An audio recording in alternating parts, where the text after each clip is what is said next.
ഇത്ര കാലവുമില്ലാത്ത ഈ സംഗമം ഇപ്പോൾ എന്തുകൊണ്ടാണ് എന്നാണ് ചിലർ ചോദിക്കുന്നത്. മാറുന്ന കാലത്തിനനുസരിച്ച് തീർത്ഥാടക പ്രവാഹം വർദ്ധിക്കുമ്പോൾ അതാവശ്യപ്പെടുന്ന രീതിയിൽ ഉയർന്ന് ചിന്തിക്കേണ്ടതുകൊണ്ട് എന്നതാണ് ആ ചോദ്യത്തിനുള്ള ഉത്തരം. ചിലർ ഇത് തടയാൻ കോടതിയിൽ വരെ പോയി എന്നത് ഖേദകരമാണ്. അയ്യപ്പനോടുള്ള ഭക്തിയോ വനപരിപാലനത്തിലുള്ള താല്പര്യമോ വിശ്വാസപരമായ ശുദ്ധിയോ ഒന്നുമല്ല അവരെ ഇതിനൊക്കെ പ്രേരിപ്പിക്കുന്നത്. ഇത് ആർക്കാണ് അറിഞ്ഞുകൂടാത്തത്?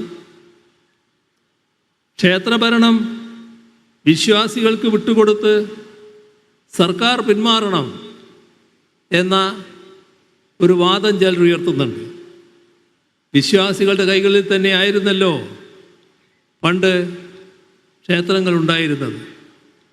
ആരും നോക്കാനില്ലാതെ അതൊക്കെ മിക്കവാറും നാശോന്മുഖമാകുന്ന നില വന്നപ്പോഴാണ് ദേവസ്വം ബോർഡ് ഉണ്ടാവണമെന്ന, സർക്കാർ ഇടപെടലുണ്ടാകണമെന്ന ആവശ്യം വിശ്വാസി സമൂഹത്തിൽ നിന്ന് തന്നെ ഉയർന്നു വന്നത്.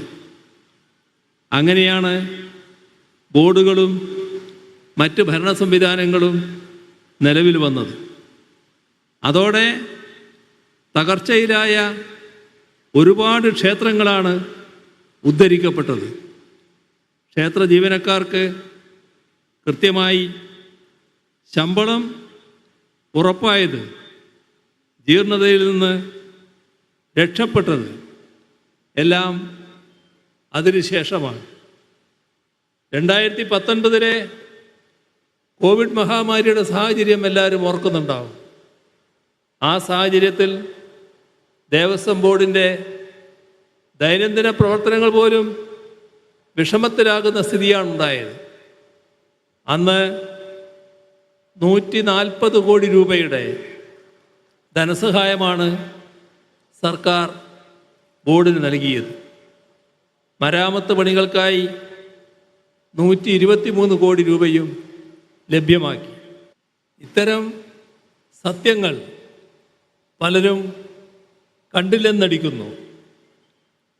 ക്ഷേത്രങ്ങൾ വിശ്വാസികൾക്ക് വിട്ടുകൊടുക്കണമെന്ന് പറയുന്നവർ സർക്കാർ സഹായമില്ലാത്ത പഴയകാല ദുരവസ്ഥയിലേക്ക് ക്ഷേത്രങ്ങൾ തിരിച്ചുപോക്കാണോ അവരാഗ്രഹിക്കുന്നത് എന്ന് അവരോട് തന്നെ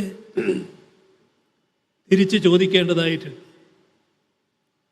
ദേവസ്വം ബോർഡിൻ്റെ വരുമാനം സർക്കാർ കൈക്കലാക്കുന്നുവെന്ന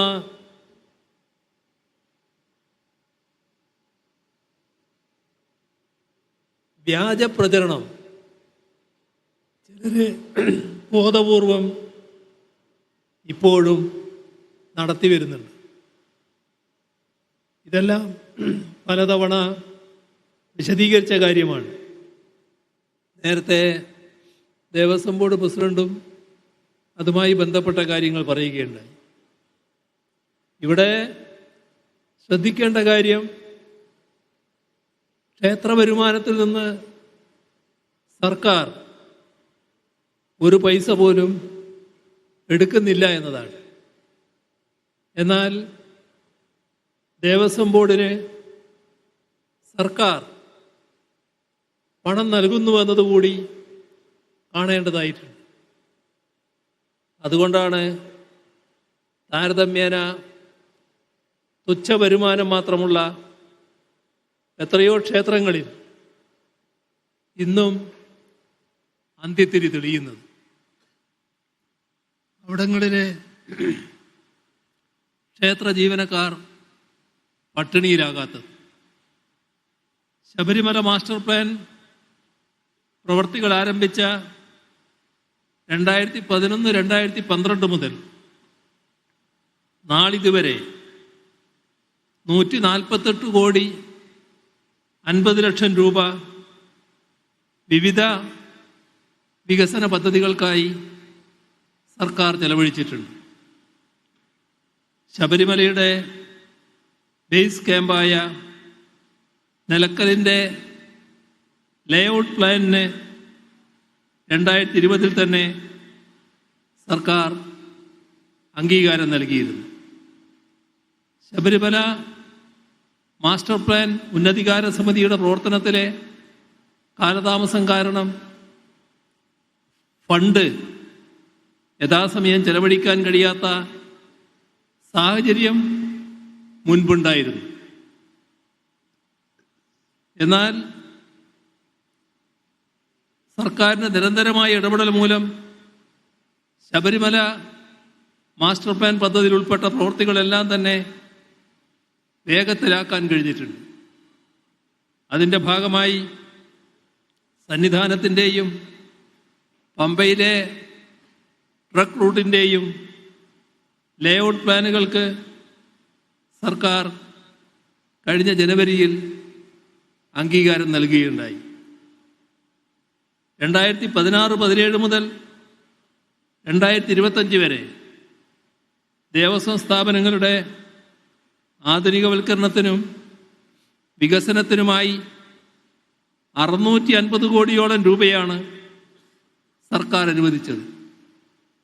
തിരുവിതാംകൂർ ദേവസ്വം ബോർഡിന് 145 കോടി രൂപ, കൊച്ചിൻ ദേവസ്വം ബോർഡിന് 26 കോടി രൂപ, മലബാർ ദേവസ്വം ബോർഡിന് 305 കോടി രൂപ, കൂടൽമാണിക്യം ദേവസ്വത്തിന് 4 കോടി രൂപ, ദേവസ്വം റിക്രൂട്ട്മെന്റ് ബോർഡിന് 21 കോടി രൂപ, ശ്രീപത്മനാഭസ്വാമി ക്ഷേത്രത്തിന് 3.5 കോടി രൂപ, ഹിന്ദു ധർമ്മസ്ഥാപന ഭരണവകുപ്പിന് 28 കോടി രൂപ. ഇങ്ങനെയാണ് ദേവസ്വം ബോർഡുകൾക്കും അനുബന്ധ സ്ഥാപനങ്ങൾക്കും അനുവദിച്ച തുക. ഇതിനു പുറമെ ശബരിമല മാസ്റ്റർ പ്ലാൻ പദ്ധതിക്ക് 83,95,00,000 രൂപയും, ശബരിമല സാനിറ്റേഷൻ സൊസൈറ്റിക്ക് 22 കോടി രൂപയും, ഇടത്താവളം പദ്ധതികൾക്കായി 116 കോടി രൂപയും അനുവദിച്ചു. ശബരിമല ഉത്സവം നടത്തിപ്പിന് വേണ്ടി കഴിഞ്ഞ 4 വർഷങ്ങളിലായി 10 കോടിയിലധികം രൂപയാണ് അനുവദിച്ചത്. 2019-20 സാമ്പത്തിക വർഷത്തിൽ ഏകദേശം 100 കോടി രൂപ തിരുവിതാംകൂർ ദേവസ്വം ബോർഡിലേക്കായി പ്രത്യേകമായി വകയിരുത്തിയിരുന്നു. 2016-17 മുതൽ 2019-20 വരെ എല്ലാ ദേവസ്വം ബോർഡുകൾക്കുമായി 351 കോടി രൂപ വിതരണം ചെയ്തു.